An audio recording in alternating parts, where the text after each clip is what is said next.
Citizens of Adler Nation have been hoping that our federal government will take a hard line on foreign activists telling us what to do with our oil and our pipeline. What does Prime Minister Stephen Harper have to say about it? Take a look. The government is concerned that our processes are subject to extraordinary delay, and they're increasingly vulnerable to foreign money coming in for the sole purpose of delaying the process. And I think ultimately, because it's Canadian jobs that are at stake, that Canadians have to be the ones who make the decisions. Okay, so it's not exactly Mr. Gorbachev tear down this wall, but I suppose it'll do. Is there anything more the government can do to curb the influence of people trying to block our gateway to prosperity? Bill Harris is a partner and portfolio manager with Avenue Investment Management. He joins us from Toronto. Hi, Bill. Good evening. Bill, why are we at the mercy of all these enviro nuts? And you know, you had the kind of that bland, understated. We hope this changes. We hope they go away. But clearly, it's going to take more force than that. Yeah, you actually asked the question in a great way, and I wasn't sure how you were going to try to approach this. But exactly, why are we in this situation in the first place, and why is there so much leverage, you know, from the environmental impact study? And really, I mean, you can look at the last big pipeline project we've had in Canada, you know, to go to the Northwest Territories, which has been delayed for most of my career, and it's this no clear process. And now we're seeing how it's not necessarily being hijacked by the environmental movement, but the environmental movement has gotten one step ahead of everybody and has really created, you know, incredible leverage for, you know, for the outcome they would like to have. And it seems like it's sort of overwhelming the, you know, the whole process. And any time you have a pipeline, it is a political process. There is a part of it that is a political outcome, and right now they have the upper hand. Well, I like to respect the enemy. Okay, and I know that we've got something that's very tender, very precious, and let's face it, something that is worth billions and billions of dollars to the Canadian economy. The sands is the golden goose, but we know, for political reasons, it's got a great big bullseye on its head. We know they're coming for us, and we know they're professionals. These are professional dirt disturbers. This isn't just the average druggie hanging out at Occupy Toronto or Occupy Calgary. These guys mean business, so we need some sort of strategy, or would you disagree with that? Oh, I think that's exactly it. I mean, at Avenue, we've been investing, you know, since our inception about 8 years ago, and over most of my career of 15 years in oil and gas and mining projects around the world.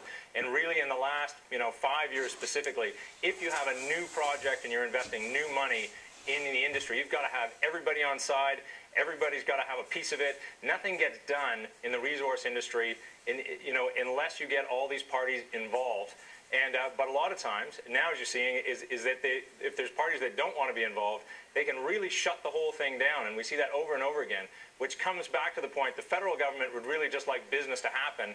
But now the federal government really has to take a leading role in saying, yeah, business wants to do one thing, the national interest, business would like to do one thing, another group would like to, you know, have another outcome. And the federal government has to come down and decide, which they don't like doing, what is in the political best interest of Canada. And last year we saw it in sort of the big potash takeover debate. But these have to be actually settled by somebody. Well, governments have tools, and they're called laws. Sometimes they're executive orders that can come right out of the Prime Minister's office, but other times it's pieces of legislation. But at some point, you've got to go to the toolkit. We brought you on tonight to tell us what your recommendation is. Yeah, so we look at this a little bit more cold-heartedly than that. We invest about 20% of our overall investments are in energy in Western Canada, and I cannot emphasize the gravity of this. I mean, we get a significantly lower price for Canadian oil than anybody else gets in the world. Certainly in the last year, it's a little bit better now, and we do need other markets than just the U.S., and it's not a small issue to Canada. In another 5-10 years, it will be an enormous amount of revenue that we, you know, that pays for all of our social programs. And so this issue of addressing, if you need a pipeline, how do you get it done? It's a legal business.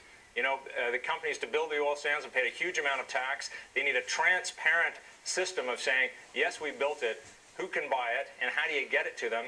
And you're actually bumping up against some of the really subtle problems in Canada.